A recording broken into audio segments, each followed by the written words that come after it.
Like many others, I often look for ways to escape my own thoughts. And I've tried many of the common ways to do that. They are all about stimulating the brain enough to escape itself. But there is one practice that differs from the others. Existing in nature. It's a weird combination of relaxation and stimulation.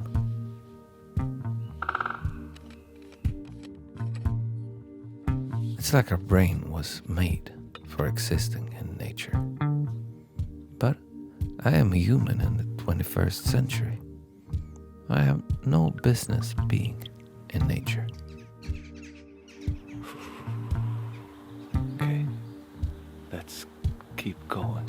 I'm gonna just pass by the water and see if I can see something cool down there. So I constantly create small missions for myself. Okay. Perhaps catching a fish, finding a bird, or a plant. My new hobby is shooting butterflies in strong wind. But this year, a new world opened up for me. I had been down filming musicians in Stockholm, and on the night train home, I shared compartment with a man who had some kind of familiar restlessness in his eyes. His name was Carl Jansson, and before the summer was over, he would destroy my world. Det finns så många platser som man vill åka till och bara se vad finns där. Typ och försöka lägga pusslet. Varför finns den här där? Varför finns den inte där? Och, jag tänker det räcker verkligen för mig. Det är som att det kittlar ju på något sätt.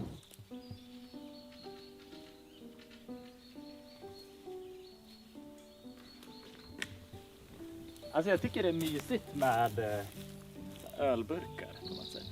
Kul att folk har varit och druckit öl överallt. Men det här är ingen rapporterad från det här området? Nej. Det känns viktigt. Nu bryter vi ny mark. Ja. Nu är vi nutidens Linné. Ja, du är Linné, jag är Solander. Ja. Carl had a very aggressive way of existing in nature. Vad sa du att det heter? Rynksken. He almost compulsively took a closer look at everything to make sure he knew what he was looking at. Det är veden den lever i. Det här är ju bara frukten kan man säga på. Det här är frilevande alger, de här röda. He was like a competitive bird watcher that had run out of birds and now included every life form. Den här, om du kommer runt här.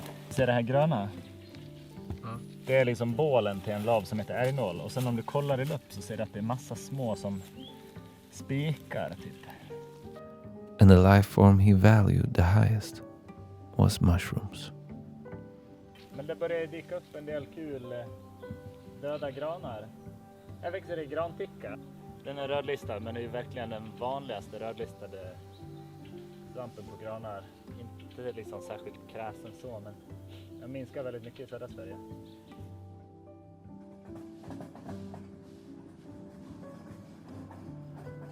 It's weird how knowledge and interests change the way you look at things. Where some people might see architecture, fashion, or cars, I might see the possibility to ride something with a skateboard. And the ways to watch a forest are endless. Men jag tror att om man rotar runt lite, att det kan finnas lite grejer. Alltså många av de allra rikaste lokaler som jag hittar i tallskogar, det är inte urskogarna. Utan det är ju sådana som har plockats ganska mycket, men de har som aldrig varit riktigt kala. Dimensionsavverkning, det var man gick in och letade efter. Så bara de feta. Ja. Framförallt för typ bygga industrier.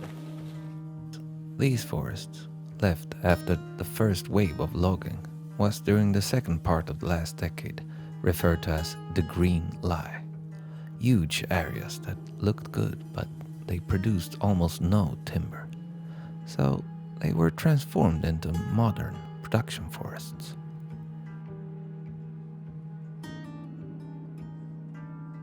Now, the few patches that remained was Carl's playground. Den är så snygg. Många av skogarna som uppkomna efter branden 1888 här. Så gissningsvis är det där ett spår av den branden. Alltså, nu har jag inte borren med mig. Man kan ju borra här. Hur långt är det härifrån till dit? Så kan man räkna årsringarna så vet man när det brann. Men den kan ju vara död i 20 år också. Ja, jo. Men den ser ganska nydöd ut. Ändå barken kvar och veden har som inte riktigt gråna. Här är spår efter större märgborre. Det är en väldigt vanlig art. I'm very fond of the superior feeling of knowing a little more about plants and birds than my fly fishing buddies. Hard is perhaps stronger on the bugs directly linked to fly fishing. But most of the bugs have nothing to do with fly fishing. On our expeditions I ride around on my high horse and casually drop the Latin name of flowers on the riverbank. Like most people who are into dropping the Latin name on stuff, I sometimes make shit up when I know the people around me won't question me. But with my new friend, I struggled to play that role.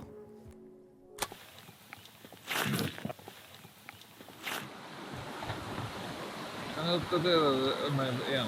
Här i rotbenet på den här gamla granen sitter det på barken här rödbrun blekspik. Fan vad mycket smådjur det är.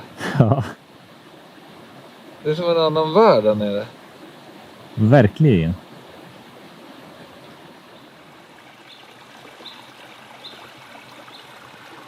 Vitgryn i Norrdal.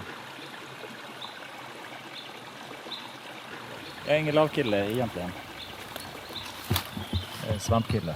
Men det liksom beror på vilket sällskap det är. Jag tror absolut att du kan komma undan som en lavkille i vissa sällskap. Ja, så är det väl. After being the apprentice of Carl von Jansson for a while, I started to understand I had been living on Mount Stupid for a very long time. I've had knowledge enough to generate confidence, but as I learned new things, I started to realize how little I knew about the forest. And so I started to feel like a complete idiot. Fuck alltså, jag är lite för dålig för att göra naturfilmer egentligen. Det måste vara lättast att bygga hålen i al. För att typ alla alar har ett fågelbo. Nu har jag hittat en svartvit flugsnappare som jag tror häckar i hålet här uppe.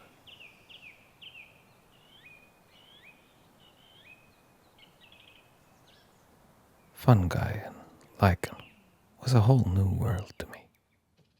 Här på den här sidan, här sitter det blanksvart spiklav. Som är en art som trivs på såna här hårda gamla kärnvedsbitar. Sen här på andra sidan är det ganska mycket vedflamlav. Som också är som mer eller mindre helt knuten till sån här hård gammal ved från månghundraårig tall som står så här. Jag tror att det är en hona. Att honan inte gul dubba. Det är ingen gul dubba.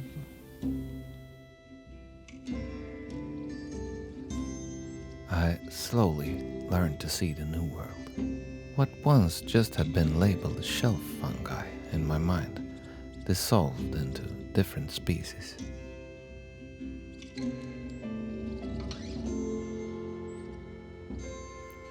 But then some fungi were not fungi. Myxomuseet, slemsvamp. Som rent evolutionärt är de väl som en annan gren. Att de är som inte med de andra svamparna. But then some fungi lived in symbiosis with an algae. And then they were lichens. I've always liked hanging lichens. But to me they've just been hanging lichens. Carl overestimated me when he brought me down to a damp spruce forest and showed me one of his very favorites. Trådbrödslav. My world was constantly expanding. Alltså, du måste ta det på grundkurs 1. Liksom. Vad är den vanligaste hänglavan? Ja, det är den här, skägglav. Just ner, Dassepåga. Det är som en huvudsträng. En huvudsträng. Och så skägglavarna, de kan man liksom dra isär så här, så ser man märgen, den här vita märgen. Sen blir de lite så här grönaktiga. Det är en syra som växer i dem, eller som finns i dem, som heter usninsyra. Så då får de den väldigt typiska färgen. Den, violettgrå tagelav. But some things was easy and straightforward, just like catching a fish. On our first real date, the mission was to find the witch's cauldron. In Swedish, the rare mushroom is known as bombmurkla, and it's linked to old spruce forest.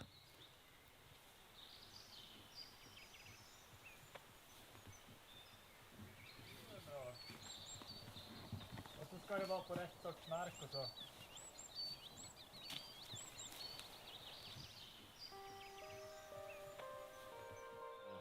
Är det kransmossan? Ja, en ganska liksom krallig mossa. Du ska ju hålla utkik efter som är kransmossa, harsyra, liksom mer örter generellt, men också de här barrmattorna kring lite äldre granar. Man filmar svampfilmer, ja liksom det är en ny värld. Ja, de är inte så... De rör sig inte så mycket. Nej.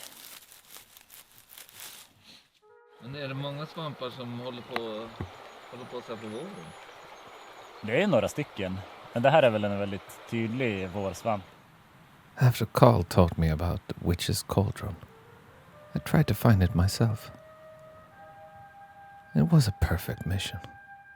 A rare mushroom that couldn't be confused with anything else. And finding a new location was a feather in your cap within the shroom community.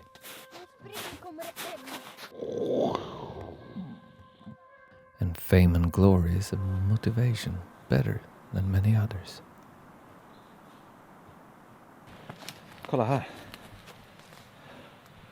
Det är en bombmurkla, men estetiskt liksom ett misslyckande. I found a new location by the river Vindelälven. I never told anyone that Carl had pointed out possible locations on the map, and I had just harvested his knowledge. Much like many of my trophy trouts are the result of Howard Stubbe's knowledge. Ja, inte det. Oj, oj, oj, oj! Ja då! Oj! Ja då! Den skräckrörisken. Först.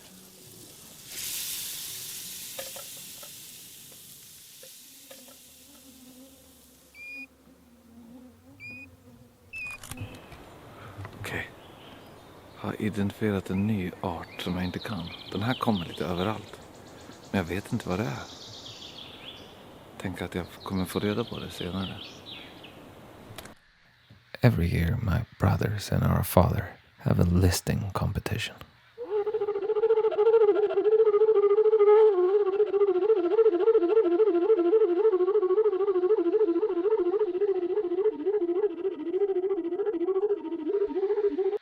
It's often birds or butterflies, and I always set out to win.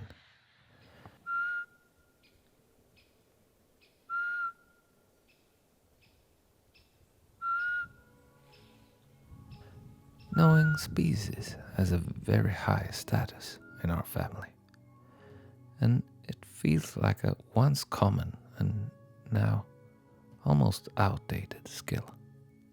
The great benefit with learning species comes when you know things by heart. Then your world expands. Det var intressant. Vad är det för art? Ja, det vet jag inte. And listing is for many a good way to learn stuff. But for me, the same pattern reoccur every year. I end up filming light playing through the leaves instead of chasing species. But somehow, I didn't doubt myself when I this year set out to learn everything in my surroundings.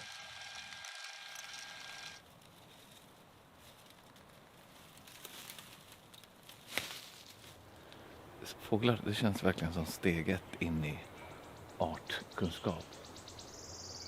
De låter, de ser ut på speciella sätt.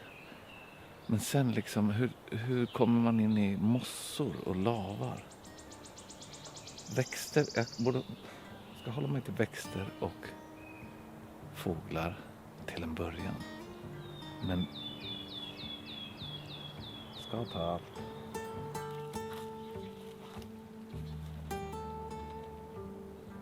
Jag skulle också vilja filma taltrasten.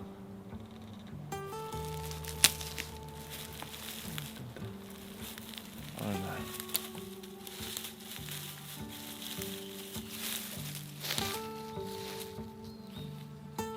Fruktansvärda människor som skräpar ner i naturen. Det här är min dotters.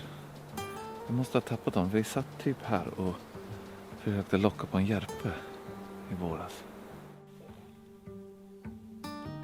Ja, om vi ser den då kan vi filma den. Ja. Och då kan vi sätta upp den på tv så Tell kan se. Ja.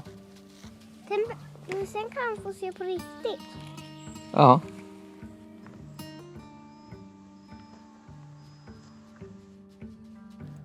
Just a short walk from my house, there's a little patch of forest. A hidden world, where nature thrived in a very unusual way. Där är den, jag ser. Okej, nu ska jag ta den. Men jag har för mig att folk brukar säga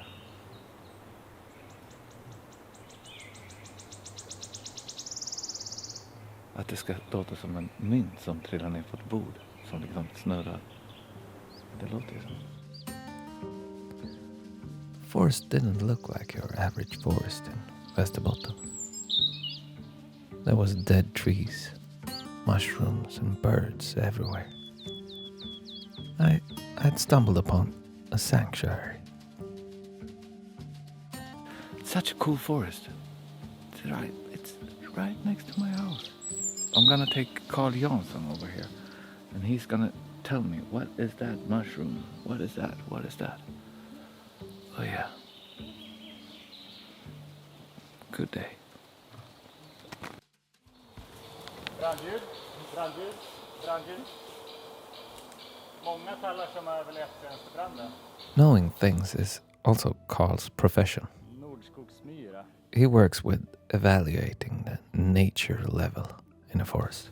Kodvaxskinn. Ja, vi ska kolla på den. Den har en vinröd reaktion med kaliumhydroxid.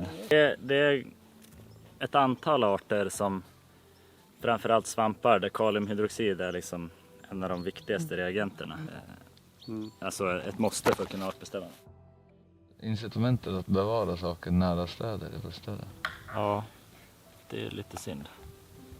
Eller ja, på ett sätt så kan det vara bra att kombinera biologisk mångfald och rekreation. Men det är ju många arter här längre norrut som inte finns kvar i södra Sverige för att det är så mycket längre brukande historik. With all his knowledge, he would of course get blown away by my forest. Every day, I stumbled upon something new. The other day I saw a butterfly here and I didn't recognize it. It looked like it was similar to a luktgräsfjäril or skogsgräsfjäril, but it was none of them. And then I went home and I looked on the internet and was like, it's probably kvickgräsfjäril. What is that? There it is. Okay, I have to film it. I read a little bit and it was like, okay, so they have their territory, about 100 square meters. What? Do butterflies have territories? Didn't know. And then I went back. And now it's here. It's actually 2 of them. And they're doing some kind of, I don't know, some sexy time of some kind, I guess. Compared to the lush abundance of my forest, the pine forest felt dead and empty. But not through the eyes of Carl. There was all sorts of lichen and mushrooms that craved the old fire-affected forests that had covered the land since the last ice age. Alltså sådana här grejer. Sån här död ved kan ju vara hur gammal som helst. Och här, det är på de här sakerna man får leta efter de här riktigt specialiserade arterna. And one day, after we had been looking at various inseparable lichen species in the taiga, he finally took a quick look at my forest. Det här är väl rostöra eller kantöra. Det kan ju sitta, man får som spana efter, det kan finnas en svamp på de här som heter kantörsporing. Den är inte alls vanlig. Svepemossa. Filtlav, vet inte vilken. Det här är timmerticka. Tycker den luktar lite så här köttbuljong typ. Den här har vi gått igenom idag. Så är lite violett i kanten här. Violticka. He was not impressed. Not at all. Den är ganska kortlivad så att det har inte riktigt bildats de här kontinuitetsarterna på samma sätt. Man kan säga så här att det är ju uppenbart hög mångfald. Men många av de här lövarterna hamnar liksom inte på någon rödlista för att de klarar sig ganska bra. His opinion was something like a classic overgrown cultural land. Vad har de i sina grottor? He tried to explain why protecting a forest like mine wasn't high priority. A cultural land that's overgrown for a generation or 2 might very well hold more species. But the pine stumps that we have been visiting in the taiga could take like 1,000 years to produce.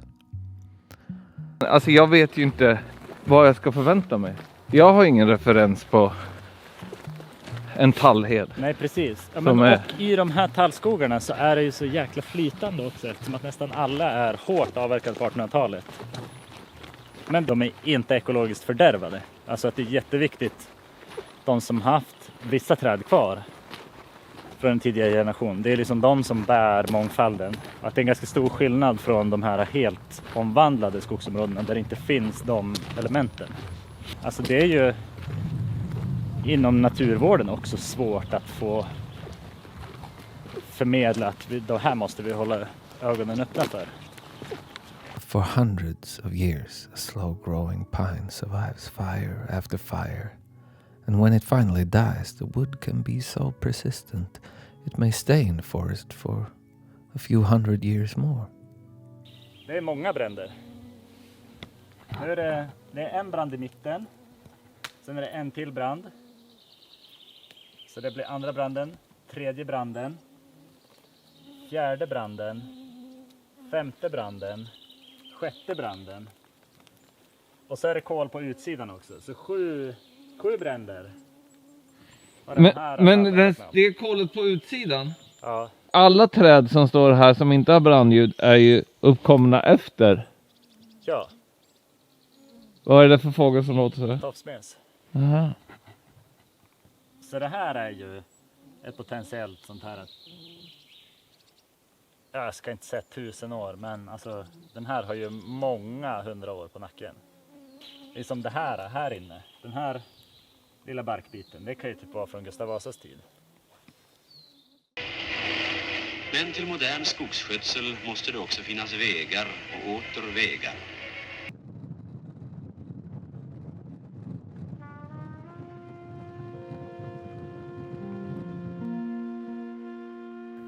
One day, at the peak of summer, Carl gathered his friends in the taiga. Together they studied the forest and its species and learned from each other. Men alltså hur kan lavar vara specifika för gammal död ved? Alltså de lever väl på ytan bara? Ja, men det här är ju ett perfekt substrat. För de här tallrötterna, de är ju så fulla med tjära. De är stenhård ved. Och det är ett substrat då som kan vara här i ett par hundra år. Och inte förändras. Men jag menar, det är ju inte en sten heller. Nej, och det finns ju massor av lava på stenar också. Men varför är de här specifika till träd? Ja, det är ju hela kemin och miljön helt och hållet. Det är ju svårt att veta exakt vad som styr det där. Men det är ju genom att titta på lavarna kan man ju ofta säga ganska mycket. Lava på stenar till exempel. Ja. Då kan du säga om det är en sursten eller basisk sten, om den innehåller järn. Allt sånt styr ju vilka lavar som vill växa var. Many of them were experts, but some of them didn't know a lot more than me. But they all had a reason to learn. They wanted to protect these places. En som hittade vitt vaxskinn, det tyckte jag var väldigt roligt. Här är det nordtagging. They found all sorts of species, but they had to work within the society. And that is a much more limited playground than nature. So mainly they collected the findings that had a clear legal protection. Tretåig hackspett och knäros. Det är lagstiftningsmässigt. Sen om man tänker som en längre argumentation kring varför det här området är skyddsvärt, så är som alla arter och trädåldrar viktiga som argument. But for me, Carl had already played his role. I'm after all not trying to protect anything. I'm just a selfish dude looking to escape my own thoughts for a while. All I wanted was Carl to say, "Rolf, your forest is very special, and so are you.